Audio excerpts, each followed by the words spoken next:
Good morning, everybody. It's Wednesday, May 1st. Welcome to a new month, 5:25 a.m. Central Time. Grain markets are mixed this morning. July corn futures down a half cent at 446 and a quarter. July soybeans down 4 at 11.59. July Chicago wheat up 4 and 3/4 at 608. July Kansas City wheat down 1 and a quarter at 634. July spring wheat down 2 at 702 and a quarter. Let's start off with this biofuel business. So, yesterday, the Biden administration released updated guidance on sustainable aviation fuel subsidies. Biofuel made from corn, soybeans, and other agricultural products is acceptable in the production of SAF. In order for biofuel producers to receive SAF tax credits, they must show that their fuel emits at least 50% less emissions than petroleum-based jet fuel. To achieve this, the ethanol used in the production of SAF will need to originate from a farm that is using climate-smart ag practices. These practices include efficient fertilizer application, no-till farming, and the use of cover crops. At best, this is a starting point. At worst, this is a kick the can down the road type deal when it comes to biofuel and SAF policy. Yesterday's announcement applied only to the 40B tax credit, which is really applicable through the end of this year. There was nothing here on 45Z, which is really what we need to see. In order for corn to qualify for the 40B credit, which is what's in question here, the crop must meet all three of these requirements: no-till, cover crops, and enhanced efficiency nitrogen programs. Because all three of those must be met, it's going to be very, very hard for farmers to qualify this year. You got to remember this: there's not one SAF plant in the United States that is converting U.S. corn to sustainable aviation fuel. That LanzaJet plant in Georgia is going to use Brazilian sugar ethanol, at least for the moment, and it's very unlikely that any material amount of U.S. corn is going to be used to produce SAF this year. So really, we're still waiting on 45Z guidance, and that's what we need. The document said this: a new 45Z GREET will be developed for use with the 45Z tax credit, and that's the one that's supposed to start, I believe, on January 1st and provide some more flexibility. Successful Farming had an article on their website, and they included some commentary from all of the lobbies. Or a few of the lobbies. I'm going to read through some of this. This is from Renewable Fuels Association, Jeff Cooper. He said, "We are encouraged that for the first time ever, this carbon scoring framework will recognize and credit certain climate smart agricultural practices. However, RFA believes less prescription on ag practices, more flexibility, and additional low carbon technologies and practices should be added to the modeling framework. We view today's 40B announcement as the starting point, not the ending point. 45Z is where the rubber really meets the road." Growth Energy said this guidance crosses an important threshold in carbon modeling, recognizing for the first time that farming techniques can reduce the carbon intensity of crops. Still, the administration's restrictive all or nothing approach to recognizing the value of climate smart ag practices may ultimately limit innovation and make farmers, blenders, and producers less, not more, likely to invest in emissions reducing technologies. The American Soybean Association and their president is from North Dakota, I believe. "For growers like me in North Dakota, short growing seasons and unpredictable fall weather make the cover crop requirement alone next to impossible. Growers in the northern plains do so when possible. However, employing both no-till and cover cropping is contrary to what Mother Nature will allow, no matter what the guidance specifies." The American Coalition for Ethanol said this: "While today's announcement is a step in the right direction, ethanol to jet continues to face headwinds such as artificially inflated land use change penalties in 40B GREET and the initial all or nothing requirement to bundle 3 CSA practices in order to produce qualifying corn ethanol for feedstock SAF. Iowa Renewable Fuels Association said this: "The approved bundle of farm practices won't work for many Iowa farmers, let alone farmers throughout the Midwest. Given the range of climates, soil types, farmers do not want one-size-fits-all bundles mandated from D.C." So very much mixed reactions here. I feel like I'm personally disappointed in this. We wanted guidance on 45Z, and we didn't get it.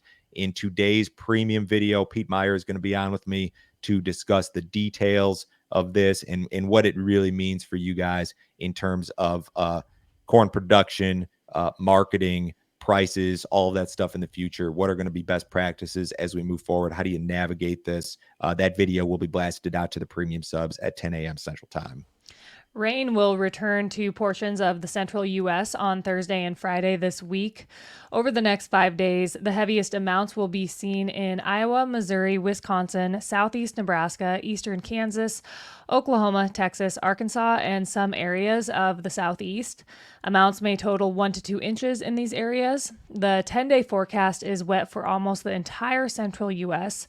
and the entire U.S. Corn Belt. Amounts in excess of 2 inches are being projected by this morning's Euro model. The GFS is just as wet and offers even more rain through the 16-day period. Looks like we're going to see some pretty active weather here for a couple of weeks. So whatever planting has not been done, may not be done for a while. We're ahead of schedule in terms of both corn and soybean planting as of Sunday. But given this forecast, I question how long we remain ahead of schedule.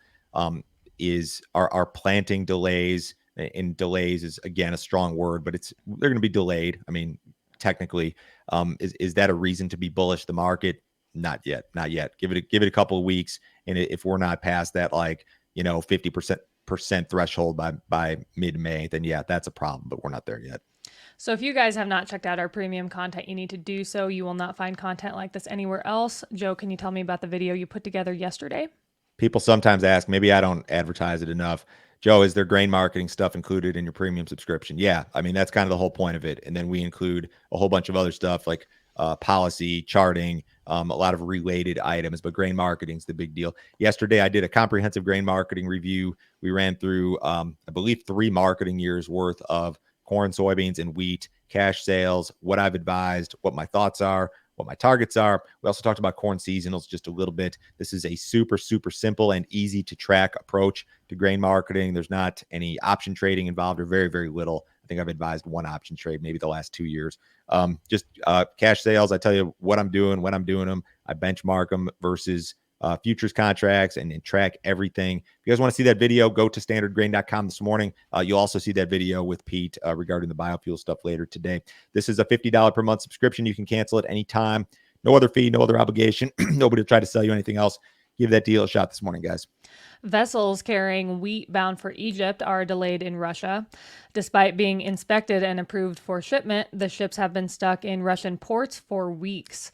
The vessels are each carrying about 60,000 metric tons of wheat. Egypt's state grain trader purchased the wheat from Russian grain exporter TDRIF. The agricultural company has had issues with Russian federal authorities failing to grant its ships clearance in recent months. The dispute has resulted in the delay of hundreds of thousands of grain shipments. I don't think that this is a problem necessarily. This is one commercial essentially that's having some issues with the Russian government. I'm not exactly sure what the reason is. I mean, this is your biggest exporter shipping wheat to one of your biggest importers, and maybe that's noteworthy. I just don't know that it's a market mover right here and now. Shares of ADM declined sharply yesterday. Shares fell as much as 5.5%, the largest drop since January. The decline was due to ADM announcing a reduction in profit through the rest of the year. Reduced farmer sales and abundant grain supplies are pressuring margins. Additionally, an increase in imports of alternative feedstock for biofuel production, such as used cooking oil, is also hurting profits. ADM's per share earnings during the first quarter of this year dropped by 30% from a year earlier to $1.46. The company made headlines back in January when an investigation into its accounting practices caused its market value to drop more than $8 billion in one day. So the ADM share price, for those of you guys who care, has been under some pressure. I mean, prior to the accounting probe, it was in the $70, $80 range, and now it's in the 60s. Had a nasty day yesterday. I think that, I don't know if I'll say that they're out of the woods, but maybe that was the end of the bad news yesterday was the ideal thing. And I think a lot of you guys were worried about, there was concern for a moment about cash grain contracts and money in your brokerage account and that sort of stuff. I think everything's pretty safe. At the conclusion of its meeting today, the Federal Reserve is likely to signal that rate cuts will not be happening anytime soon. In March, officials projected 2 or more rate cuts by the end of the year. Officials have indicated that they are comfortable holding rates higher for longer.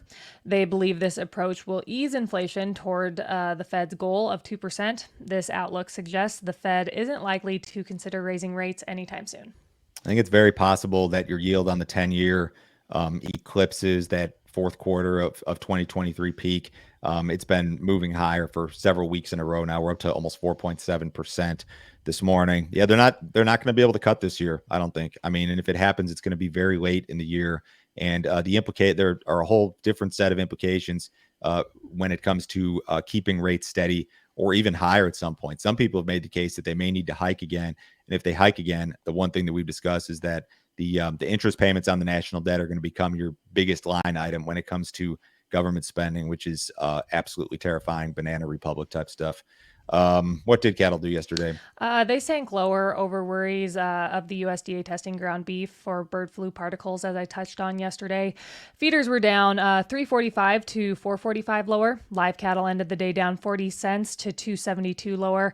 Box beef continues to be sluggish at a time when we typically see a seasonal rally. Choice ended the day at 294.37. That was down 316, and select ended the day at 289.95. That was down 26 cents. Outside markets, U.S. dollars up just a little bit. Stocks are off. The S&P's down 26. The Dow's down 110. Bonds are flat. Crude oil's down $1.15 at 80.78 in the June WTI. Have a great day, guys. Talk to you on Thursday.